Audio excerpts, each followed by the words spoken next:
Kalau yang kami ceritakan ini tidak sepaham dengan yang kalian yakini, akan tetapi yang kami ceritakan ini juga tidak menyelisihi dengan keyakinan kalian. Satrio Piningit dan Sabro Palon nagih janji. Assalamualaikum warahmatullahi wabarakatuh. Bismillah, alhamdulillah, wa syukuri nikmatillah, la haula wa la quwata illa billahil aliyul azim. Sebagai orang Nusantara tentunya tidak asing dengan adanya kata kedua tersebut. Kedua kata itu cuma sebatas kata yang perlu kita renungkan karena mungkin tidak terpisah dengan diri kita atau diri kalian sendiri. Ini pun bagi yang tahu diri dan percaya dengan diri yang mempunyai dua sisi.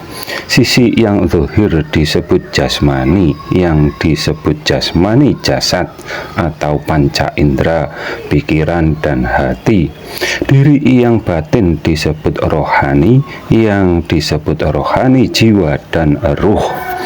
Bila mati, jasmani akan terkubur di tanah, sedangkan ruh atau rohaninya akan kembali menuju di sisinya yang dinyatakan, yang berhak dituhankan saat ruh tertiupkan ke dalam jasad, saat dalam kandungan ibunya.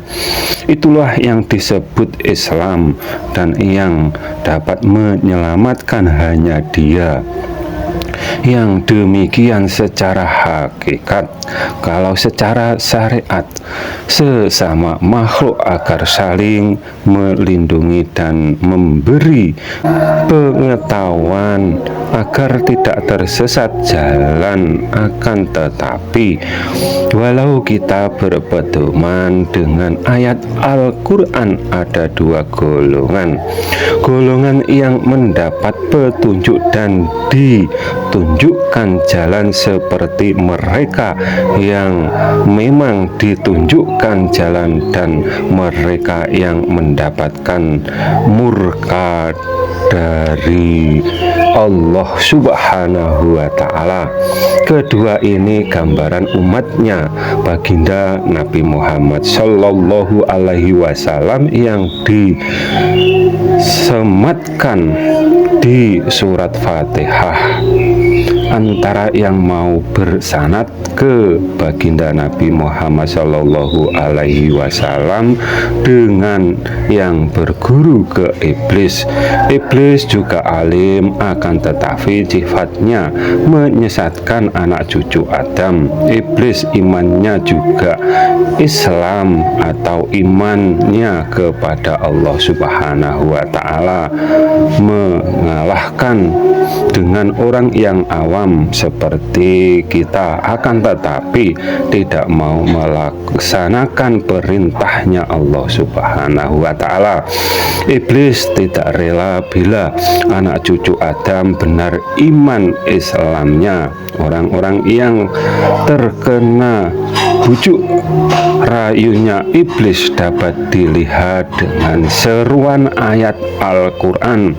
Bila umatnya baginda Nabi Muhammad Sallallahu Alaihi Wasallam tidak percaya dengan seruan ayat Al-Quran dalam memahami zatnya Allah Subhanahu wa ta'ala, pasti yang dipuja berhala. Kalau di Jawa ada wejangan dari kebalikan kata Tuhan, bila dibalik menjadi kata hantu, yang artinya bila salah Tuhan yang disembah hanya hantu atau pemuja berhala yang tersimpan di dalam hati pikirannya sendiri. Orang-orang yang demikian di dalam kekafiran dirinya sendiri atau di dalam kemusyrikan hatinya. Bila ada prasangka membayangkan zatnya Allah Subhanahu wa ta'ala seperti apapun, itulah yang disebut kafirnya diri kita sendiri. Satrio Piningit adalah diri yang batin. Sabdo Palon nagih janji, diri manusia yang telah berjanji atau menyatakan hanya dia dalam kurung hanya Allah Subhanahu wa Ta'ala yang berhak dituhankan. Bila mati tidak tahu jalan akan tersiksa dan merasakan panasnya api atau merapi. Yang kami katakan ini pahami dengan bahasa kias.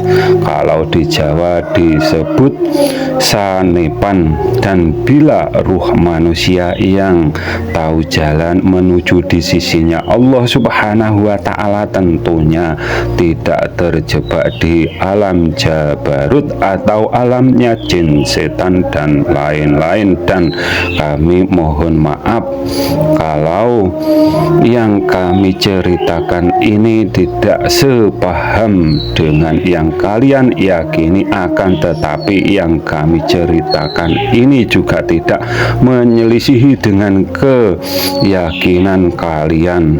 Bila kalian tahu Satrio Piningit dan Sabdo Palon yang sebenarnya atau yang sesungguhnya dan tujuannya apa.